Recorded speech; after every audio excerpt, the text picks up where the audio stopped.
Well, today we're getting into the second practical section here at the end of the book of Romans. I was looking ahead to see what was in store for us. We will end this Romans series on Palm Sunday. And then I don't know what we'll do on Easter. Something about the resurrection, maybe? I don't know. I'll think of something. I'm sure God has something involved in mind for us. We all have different tastes in this Christian life of ours. Some people like drums. Some people don't. Some people like guitars. Some people like the organ. Some people like no singing at all. Some people like singing without instruments. We have lots of different tastes in this world. The thing is to try and figure out, one of the things that we try to do is to figure out how much stuff we don't like can we put up with. Let me put it that way. How much stuff can we put up with in this life? And so I went and found acceptable amounts. I don't know if you've ever checked into this. It's rather disturbing. But if you go to the internet, you can find the government's standards for acceptable amounts of things I wouldn't necessarily touch that are involved in our food. Apple butter. Some of you like apple butter? You can have no more than 12% mold in your apple butter if you want to sell it. I'm very pleased with that. Rodent filth. You can have no more than an average of 4 or more rodent hairs per 100 grams of apple butter. Ugh. And insects, I love this one, an average of 5 or more whole or equivalent insects. There's nothing worse than finding a whole bug in your apple butter except for finding half a bug because you already ate that one. Not counting, so it's average of 5 or more bug bits, equivalent insects, not counting mites, aphids, thrips, or scale insects. That you can have all you want in there. That's acceptable. Brussels sprouts, forget that. Brussels sprouts are not acceptable anyway. Chocolate. Here we go. Insect filth. An average of 60 or more insect fragments per 100 grams. No wonder that my chocolate is kind of crunchy. Rodent filth. Average of 1 or more rodent hairs per 100 grams, or any one sample containing 3 or more. Okay, that's acceptable. Okay, we can deal with that. That'd be all right. Popcorn. I didn't think that popcorn could be impure, okay? I'm going, it's popcorn. It's just a kernel. But, okay, 1 or more rodent pellets per sample.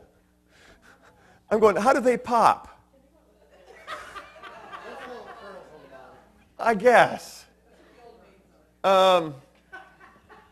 20 or more gnawed grains per pound, or no more than 50% or more of the subsample. What is acceptable about this? But I guess you have to have limits. But in the Christian life, some people will find things acceptable, and some people will find things unacceptable. And hopefully the government will never step in and say this is acceptable in the Christian life and this isn't. But we have things that are acceptable and unacceptable to various ones of us. And we have to know how to treat people who have various standards than we do. And this is what Paul is talking about. Paul moves in this particular section, on these last 2 chapters, from general things about how the Christian life should be run, how to love, responding to the government, dealing with all kinds of different issues, to a more particular issue of how to deal with people who differ with you about what is acceptable in their lives.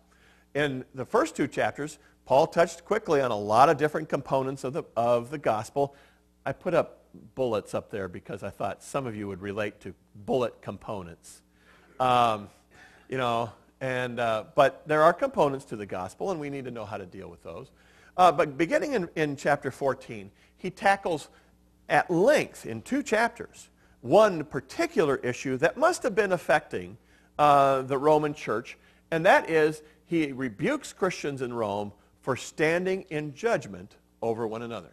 They must have had a problem with judging each other, and Paul says, don't do that. Now the community in Rome, he divides into 2 groups, those who were weak in the faith and those who were strong in the faith. Those are the 2 groups.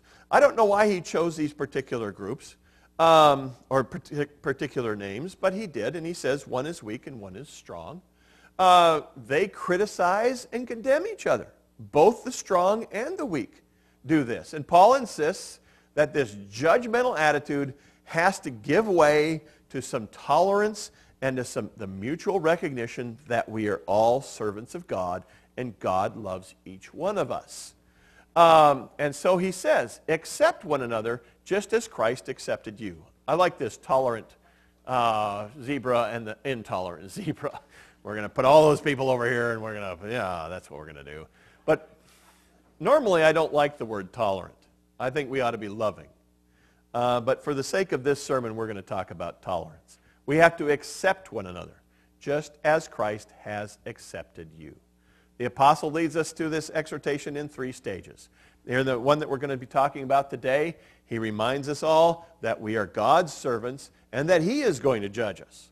And that he is the one that we have to respond to, and that we don't have to answer really to anybody else. Then next week we're going to talk about being strong in the faith, and that those people who are strong in the faith ought to act in love towards other people. He may not expect that much out of people who are weaker in their faith, but he expects this out of the people who are stronger in their faith. And then in chapter 15, Paul identifies with the strong and again calls on them to follow his example of serving the body, of loving believers. And so he's going to focus on this problem of these 2 different groups here in the Roman church. And he concludes by showing how God himself intended that we all get along with each other, that we all love each other and accept each other. So today we're going to start by talking about judging each other, and Paul says we ought to stop judging each other. Now, Paul doesn't talk about all kinds of judgments. He will talk about a particular case because Christians and everyone is asked to judge, but there are some qualifications that Paul wants to make on judgment. You ought to be able to judge. You ought to be able to judge that if you go 85 miles an hour down the road, that this is going to get you a ticket. That's a judgment. Paul is talking about a specific kind of judging.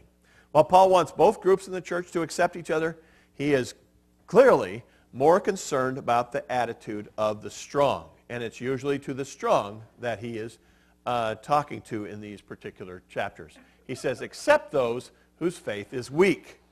You know, you can't go around like Tony Tiger does and go, you're retarded.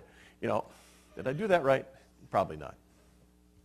The phrase, those whose faith is weak, which literally, if you want to expand it out, is the one who is weak with respect to the faith, has a very special meaning in this particular chapter. Okay?